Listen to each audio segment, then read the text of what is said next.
جب حضور داتا گنج بخش حجویری رضی اللہ تعالیٰ عنہ آپ لاہور تشریف لائے نا تو بھاٹی گیٹ کے اندر بھٹی قوم بڑی کثرت سے آباد تھی. کون سی قوم؟ بھٹی قوم بڑی کثرت سے آباد تھی. تھے سارے ہی ہندو، تھے سارے ہی ہندو. اور بھاٹی کی وجہ تسمیہ بھی بھٹی قوم کی وجہ سے ہے. یعنی جو بھاٹی محلہ کو اور بھاٹی گیٹ کو بھاٹی کہا جاتا ہے نا، وہ ان بھٹی ذات کی وجہ سے کہا جاتا ہے. بھٹی سے بھاٹی ہے. کیا ہے؟ سب بولیے. بھٹی سے کیا ہے؟ بھٹی سے بھاٹی ہے. تو بھٹی قوم بڑی کثرت سے آباد تھی. میں نے عرض کیا تھے سارے ہندو، غیر ظلم تھے، کافر تھے. تو آپ کے جو عقیدت مند تھے حضور داتا صاحب کے، وہ جب آپ کے آستانہ پہ آیا کرتے تھے نا تو ان کا گزر بھی اسی محلہ سے ہوتا تھا، بھاٹی محلہ سے. چونکہ حضور داتا پیا کا آستانہ بھاٹی گیٹ کے باہر تھا. اب بھی ادھر ہی ہے یا نہیں؟ اب بھی بھاٹی گیٹ کے باہر ہی آپ کا آستانہ ہے، آپ کا ڈیرا ہے. اس وقت بھی ادھر ہی آپ کا آستانہ تھا. اس لیے آپ کے ارادت مند اور عقیدت مند جب آپ کی بارگاہ میں آتے تھے تو اسی محلہ سے ان کا گزر ہوتا تھا. اب آپ کے جو ارادت مند تھے انہوں نے از راہ عقیدت اس بھاٹی محلہ کا نام حجویری محلہ رکھ دیا.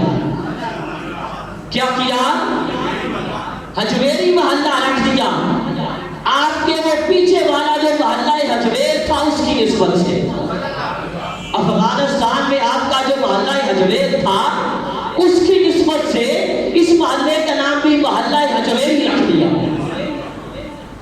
مگر وہ جو بھٹی تھے ہندو ان کو بڑی تکلیف ہوئی کہ یہ کیا ہوا. چونکہ یہ جو چودھری ہوتے ہیں نا ان کے دماغ میں یہ بڑا کیڑا ہوتا ہے کہ ہمارا نام رہنا چاہیے اس دنیا پہ، ساری نمود و نماش ہماری ہونی چاہیے. اب انہوں نے جے سنگھ سکھ کی قیادت میں ایک وفد بھیجا.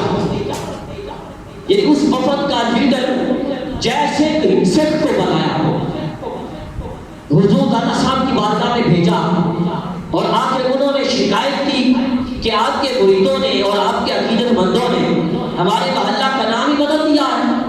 ہمارا محلہ بھاٹی تھا، انہوں نے محلہ حجویری رکھ دیا ہے.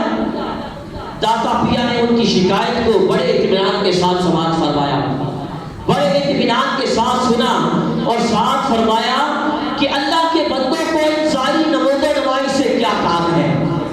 اللہ کے بندے تو من کی صفائی میں اور باطن کی صفائی میں مشغول رہتے ہیں. ساتھ فرمایا پہلے اس محلہ کا نام بھاٹی محلہ تھا تو اب بھی بھاٹی محلہ ہی رہے گا. اب بھی سب بولیے اب بھی بھاٹی محلہ ہی رہے گا. پہلے بھاٹی محلہ تھا کہ ہمیں یہ ساری نمود و نمائی سے کیا کر سکتے. مگر یہ خیال رہے ان ہندوؤں کو اور ان بھٹیوں کو پریشانی ہوئی ایک محلہ کا نام بدلنے سے اور آپ کی نسبت حجویر سے ایک محلہ کا نام رکھنے سے ان کو تکلیف ہوئی. چونکہ آپ تو اللہ کے بندے تھے، اللہ کے فقیر تھے، اللہ کے ولی تھے اور اولیاء کو ظاہر نمود و نمائی سے کوئی غرض نہیں. اس لیے آپ نے فرمایا کہ بھائی اب بھی اس محلہ کا نام بھاٹی محلہ رہے گا. مگر قربان جاؤں خدا کی قدرت پہ وہ ایک محلہ سے انکاری ہوئے. میرے رب نے پورا شہر لاہور وہ داتا کی یقین بنا دیا ہے. میرے رب نے پورا شہر لاہور وہ اپنے بندے اور اپنے ولی داتا کے نام پہ ہی وہ آزاد کر رکھا ہے. آج بھی کہا جاتا ہے 1000 سال گزر گئے، آج بھی کہا جاتا ہے کہ لاہور داتا کی نگری ہے. جب آپ نے فرمایا ان ہندوؤں کو بھٹیوں کو کہ اس محلہ کا نام بھاٹی محلہ ہی رہے گا تو آپ کے اس فیصلہ سے وہ اتنے متاثر ہوئے کہ ان کا لیڈر بھی مسلمان ہو گیا اور وہ آنے والے سارے بھی مسلمان ہو گئے. ایک مرتبہ آپ نا شہر لاہور کے اس طرف تشریف لے گئے کہ اس طرف ہندوؤں کے مندر تھے. یہ رنگ محل کے نزدیک ایک جگہ آج بھی پانی والا تالاب کے نام سے مشہور ہے. پانی والا تالاب کے نام توجہ ہے صاحب کی میری طرف؟ آپ کی توجہ میری طرف رہنی چاہیے. ہندوؤں کے مندر تھے اور وہاں ایک راوی مندر بھی تھا. کیا؟ یعنی مندر کا نام راوی تھا. دریائے راوی پاس چلتا تھا نا، تو دریائے راوی کی وجہ سے راوی مندر رکھ دیا. اس مندر میں ہر وقت کوئی 2-4 ہندو بتوں کی پوجا میں مشغول رہتے تھے. آپ تشریف لے کر جا کے دیکھا ایک ہندو روٹی کی چوری اٹھائی ہوئی ہے، بت کے سامنے کھڑا ہے. چوری اٹھا کے بت کے سامنے کھڑا ہے کہ بھگوان کھاؤ. مگر وہ پتھر کے تراشے ہوئے صنم، وہ لکڑیوں کے بنائے ہوئے وہ بت بے جان کو کھا سکتے ہیں؟ بولیے کھاتی ہیں، مگر یہ خیال ہے ان کا کھانا عادت نہیں ہے. مگر اگر کبھی داتا یا خواجہ کہہ دے تو یہ بت کھا بھی جایا کرتے ہیں. حالانکہ بے جان ہیں، پتھروں کے بنائے ہوئے ہیں، لکڑیوں کے تراشے ہوئے ہیں، انسانوں نے بنائے ہیں، مجبور محض ہیں، ادھر ادھر نہیں آ جا سکتے. ادھر ادھر اٹھا کے رکھنا ہو تو انسان رکھتے ہیں، جہاں رکھ دیا جائے وہیں پڑے ہیں، نہ کسی کی سنتے ہیں نہ دیکھتے ہیں، نہ نفع نقصان کے مالک ہیں، نہ سنتے ہیں نہ دیکھتے ہیں. لیکن اگر کبھی داتا یا خواجہ کہہ دے تو یہی جو نہ سننے والے ہیں نہ کھانے والے ہیں، خواجہ کا جب ہو جائے تو یہ تو بھی کھا جایا کرتے.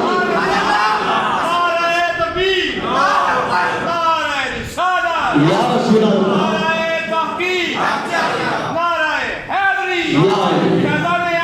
جاری رہے گا.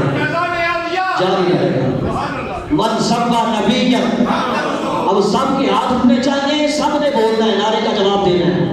من سبا نبیا، من سبا نبیا، من سبا نبیا، من سبا نبیا، تاجدار ختم نبوت، تاجدار ختم نبوت، تاجدار ختم نبوت. دادا پیا کی بات تو بات میں کرتا ہوں نا. اجمیر کے خواجہ، ہند کے راجہ حضور خواجہ غریب نواز رضی اللہ تعالیٰ عنہ جب آپ اجمیر تشریف لائے نا پہلی مرتبہ، سڑک کے ایک کنارے اجمیر شہر ہے، دوسری طرف ایک بت خانہ ہے، مندر ہے. آپ سڑک پہ تشریف فرما ہو گئے اور سوچا کہ شہر میں جاؤں یا ادھر بیٹھوں، بس یہی سوچ کے ادھر تشریف فرما ہو گئے. ساتھ ہی کوئی 5-7 لڑکیاں،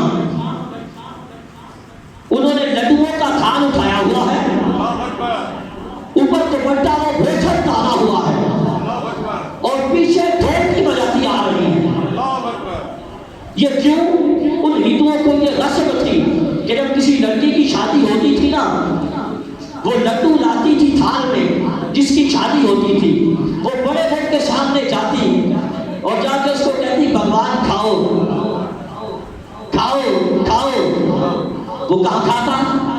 3 مرتبہ کہتی، پھر وہ لڈو لے کے واپس آ جاتی. آدھے لڈو سسرال والے لے جاتے، آدھے لڈو بیٹے والے رہ جاتے. اب آ رہی ہیں 5-7 لڑکیاں جس کی شادی ہے، اس نے لڈو اٹھا رکھے ہیں. میرے غریب نواز نے فرمایا جا کے دیکھوں تو صحیح تو کیا ماجرا ہے. جب مندر کے دروازے پہ پہنچے، وہ جس کی شادی تھی وہ لڈو لے کے آگے چلی گئی، دوسری اور تین وہ باہر دروازے میں کھڑی ہو گئی. میرے غریب نواز بھی اندر تشریف لے گئے. وہ لڑکی گئی بت کے سامنے، لڈو کے سامنے کہتی ہے بھگوان کھاؤ. وہ کھاتا ہے، پھر کہا کھاؤ. وہ کہاں کھائے؟ کھانا اس کی عادت ہی نہیں ہے. وہ پتھر کا بنا ہوا مجبور محض، نہ سنتا ہے نہ دیکھتا ہے، گنگا بھی ہے بہرا بھی ہے، نہ کسی کو نقصان پہنچا سکتا ہے نہ نفع پہنچا سکتا ہے. دوسری مرتبہ کہا کھاؤ، نہیں کھایا. تیسری مرتبہ پھر کہا. جب اس نے تیسری مرتبہ کہا، میرے غریب نواز نے فرمایا او دولت کے بچے، یہ بچی تجھے کیا یہ کھاتا کیوں نہیں ہے؟ جب غریب نواز کی زبان سے نکلا کوئی پتھر کا بنا ہوا بت، اس نے لڈو اٹھا کے کھانا شروع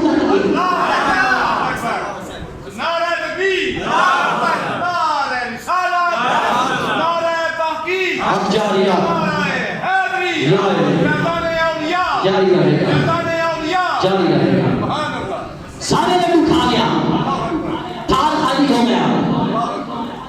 خالی تھال لے کے واپس آئی، جو ساتھ سہیلیاں تھیں، رشتہ دار تھیں، لڑکیاں، انہوں نے پوچھا لڈو کہاں ہیں؟ کہا بھگوان کھا گیا ہے۔ اس نے کہا جھوٹی ہے تو جھوٹ بولتی ہے، ہماری شادیاں بھی ہوئی ہیں، بھگوان نے نہیں کھائے۔ تیری امی کی شادی ہوئی، تیری خالہ کی ہوئی، تیری پھوپھی کی ہوئی، خاندان کی اور عورتوں کی شادی ہوئی، لڈو نہیں کھائے، تیرے لڈو کیسے کھا گیا بھگوان؟ بتا کہاں پھینکا یہ لڈو؟ اس نے کہا نہیں بھگوان کھا گیا۔ کیا ہوا ہے؟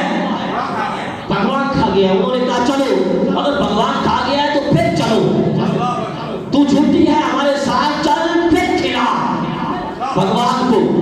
اب 4 بندے سسرال سے، 4 بیگے سے ساتھ ہو گئے، سسر بھی ساتھ ہے اس لڑکی کا۔ آپ کو پتہ ہے کہ جو سسر ہوتے ہیں ان کا دماغ کیسا ہوتا ہے؟ لڈو لے کے جا رہی ہے، وہ ساتھ ہیں، لیکن دل میں کہتی ہے کہ بھگوان وہ بابا وہاں بیٹھا ہو۔ آپ کو شاید بات سمجھ میں نہیں آئی۔ ہندو لڑکیاں اس کا عقیدہ دیکھیے، پھر بھگوان نے کھائے تھے، بابے کے حکم پہ کھائے تھے، آپ بھی بابے کے کہنے پہ کھائے گا۔ بھگوان بابا بیٹھا ہو وہاں۔ کئی غریب نواز جلوہ فرما تھے، 8 بندے ساتھ ہیں، جا کے کھڑی ہوگی بھگوان کھاؤ۔ کیسے کھائے؟ پھر کہا کھاؤ، نہیں کھائے۔ تیسری مرتبہ پھر کہا کیسے کھائے؟ اب سسر نے کہا کہ تو جھوٹی ہے، اب کیوں نہیں کھا رہا؟ اس لڑکی نے اپنا وہ دوپٹہ اتارا، اپنے گلے میں ڈالا، غریب نواز کے قدموں میں گری، کہا بابا میری عزت کا سوال ہے، آپ بھگوان کو کہا کہ لڈو کھا لے۔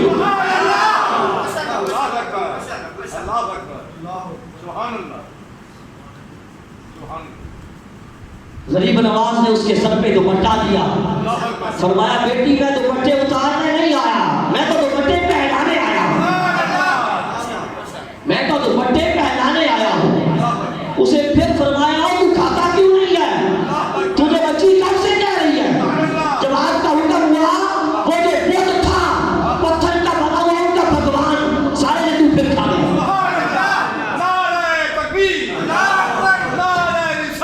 یا رسول اللہ، سارے لڑکوں نے بول رہے، سارے بول رہے، آپ جاری رہے، جاری رہے گا، جاری رہے گا، جاری رہے گا۔ تاجدار ختم نبوت، تاجدار ختم نبوت۔ لوگ کہتے ہیں کہ ہم جیسے ہیں، ہم بھی انہیں جیسے ہیں۔ یہ لکڑی کی کرسی ہے، اس کے ساتھ ایک لوہے کی کرسی رکھ دی جائے، وہ بھی کرسی ہے، یہ بھی کرسی ہے، ایسے ہی ہے نا۔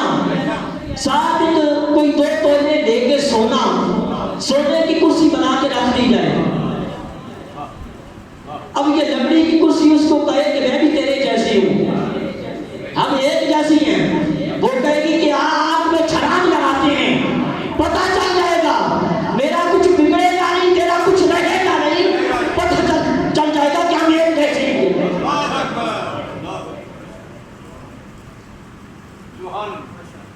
جس کے اپنے گھر میں اس کی بیوی اس کی بات نہ مانتی ہو، وہ کہے کہ میں اولیاء جیسا ہوں۔ ان کی حکومت تو بے جان پتھروں اور لکڑیوں میں بھی چلتی ہے، بے جان پتھر اور لکڑیاں وہ بھی ان کی تابعداری کرتے ہیں، اور ایک بدبخت جس کی اپنی بیوی اس کا کہنا مانتی ہو، وہ کہے کہ میں اولیاء جیسا ہوں، تو افسوس ہے اس کی زندگی پہ، اس کی زندگی پہ افسوس ہی کیا جا سکتا ہے۔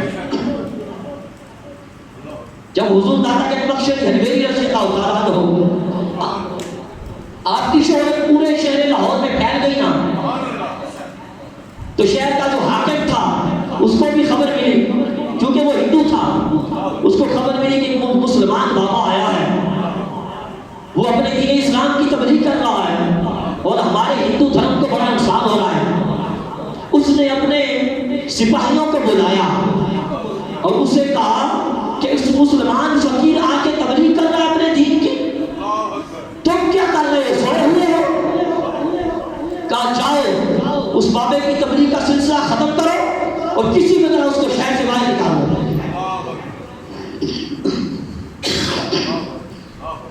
وہ آئے رات کے وقت دیکھا کہ اللہ کا فقیر، اللہ کا ولی، اللہ کا بندہ اللہ کی یاد میں بیٹھا ہوا ہے، اپنی جھونپڑی میں بیٹھ کے اللہ کا ذکر جاری ہے، اللہ کا ذکر کیا ہے، جاری اور ساری ہے۔ ان سپاہیوں نے آ کے کہا کہ ہم حاکم لاہور کے سپاہی ہیں اور تم یہاں آ کے اپنے دین اسلام کی تبلیغ کر رہے ہو جس سے ہمارے ہندو دھرم کو بڑا نقصان ہو رہا ہے، اس لیے ہم اس لیے آئے ہیں کہ تمہیں شہر سے باہر نکال دیں۔ آپ نے فرمایا کہ میں تو ہندوؤں کو دین حق بتاتا ہوں تاکہ ہندوؤں کی عاقبت اچھی ہو جائے اور دین حق کو قبول کر لیں۔ وہ سپاہی کہہ رہے ہیں کہ ہم کچھ نہیں جانتے، سختی میں اترے بدبخت، آپ کی جھونپڑی کو آگ لگانا چاہیے۔ آپ نے فرمایا میں آیا ہوں اس کے حکم پہ، میں آیا ہوں اللہ کے حکم سے، اور میرے ساتھ جو بھی ہوگا وہ بیچنے والا جانے، اس کا کام جانے۔ نعرہ تکبیر، نعرہ رسالت، یا رسول اللہ، نعرہ تحقیق، اب جائے نعرہ حیدری، یا میدان اولیاء، میدان اولیاء، سبحان اللہ۔ لبیک لبیک لبیک یا رسول اللہ، لبیک لبیک لبیک یا رسول اللہ، لبیک لبیک لبیک یا رسول اللہ۔ تاجدار ختم نبوت، فرمایا وہ بھیجنے والا جانے، اس کا کام جانے۔ انہوں نے آگ لگائی جھونپڑی کو، ادھر کیا لگنی تھی، اس کی مرضی ہی نہیں تھی، ادھر سے اجازت نہیں تھی۔ دادا علی اجمیری کی جھونپڑی کو نہیں لگی، بلکہ وہ بھیجنے والا جو حاکم تھا اس کے محل کو جا کے لگی، اس کے محل کو جا لگی۔ پھر جب تک آپ نے معاف نہیں کیا اس کو کوئی پوچھا نہیں سکا، جب تک آپ نے معاف نہیں کیا اس کو کوئی پوچھا نہیں سکا۔ آ کے معافی مانگی، آگ بجھ گئی، پھر مسلمان بھی ہو گئے۔ تو اس سے پتہ یہ چلا کہ حکومت ان کرسی کے ہماری اور پیاسے جو حکمران ہیں ان کی حکومت نہیں ہے، بلکہ حکومت ان پیاروں کی اور اللہ والوں کی ہے، حکومت ان کی ہے، حکومت شیر ربانی کی ہے، دادا علی اجمیری کی ہے، حضور خواجہ اجمیری کی ہے، بابا فرید الدین شاہ کی ہے، اور ان کی حکومت ایک وقتی حکومت ہے۔ کیا ایک سب بولیے ایک وقتی حکومت ہے۔ علامہ اقبال رحمۃ اللہ علیہ کے آپ کے خادم علی بخش وہ بیان کرتے ہیں، اور انہوں نے یہ واقعہ مولانا عبدالستار خان نیازی رحمۃ اللہ علیہ کو سنایا تھا۔ کس کس کو سمجھ آئی یہ بات؟ سب کو سمجھ آئی ہے؟ توجہ بھی سب کی ہے میری طرف۔ مولانا عبدالستار خان نیازی رحمۃ اللہ علیہ کو علامہ اقبال کے خادم علی بخش نے یہ واقعہ سنایا تھا۔ بڑی توجہ کے ساتھ سننا یہ بات۔ علی بخش کہتے ہیں کہ علامہ اقبال رحمۃ اللہ علیہ قلندر لاہوری رحمۃ اللہ علیہ اپنے لاہور والے گھر میں تشریف فرما ہے۔ رات 2 بجے کا ٹائم ہوا، علامہ اقبال کے دروازے پہ دستک ہوئی، کسی نے دروازہ کھٹکھٹایا، کسی نے سب بول کے دروازہ کھٹکھٹایا۔ علی بخش کیا جا کے دیکھوں کہ کون ہے، جا کے دروازہ کھولا، ایک سفید ریش والے بزرگ نورانی چہرہ دروازے پہ جلوہ فرما ہے، اور فرمایا کہ علامہ اقبال سے ملنا ہے۔ کس سے ملنا ہے؟ سب بولیے کس سے ملنا ہے؟ علامہ اقبال سے۔ علی بخش کہتے ہیں علامہ اقبال تو پہلے کسی کے انتظار میں بیٹھے تھے۔ آپ کو بات سمجھ نہیں آئی؟